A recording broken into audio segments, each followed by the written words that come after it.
Israel is vowing to strike Hamas targets until all the hostages are home. The Israeli military says the new strikes targeting Hamas in the northern Gaza Strip and off the coast of the region. This comes after Palestinian health officials say Israel's Monday strikes killed at least 424 people across Gaza, including more than 130 children. UNICEF is calling it the deadliest day for children since the war started. Meanwhile, hundreds of protesters are marching toward Jerusalem this morning for a planned rally at the Knesset. Last night, tens of thousands of people took to the streets to protest in criticism of Israeli Prime Minister's handling of the war in Gaza. ABC's Matt Rivers is live in Tel Aviv for more on that. Matt, what's the latest on these most recent strikes on Gaza?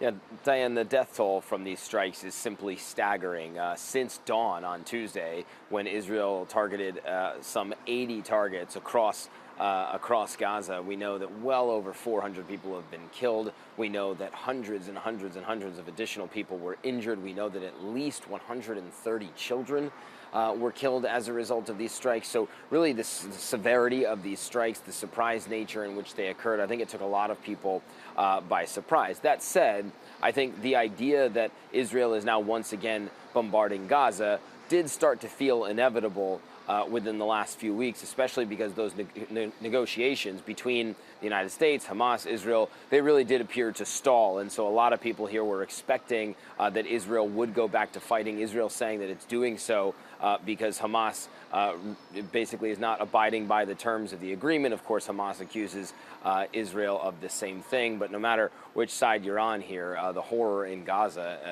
has restarted. Matt, last night, police in Jerusalem removed anti-war protesters who were criticizing Netanyahu's decisions about the war. What more are you learning about that, and what are you expecting from this rally today?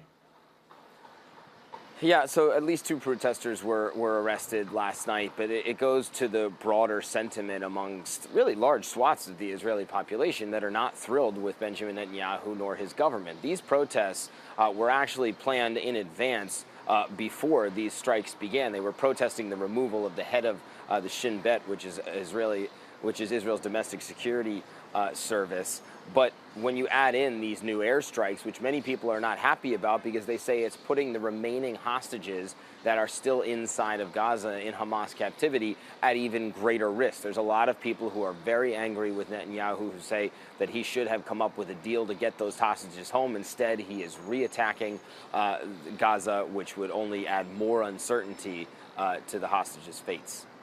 Matt Rivers in Tel Aviv, thank you.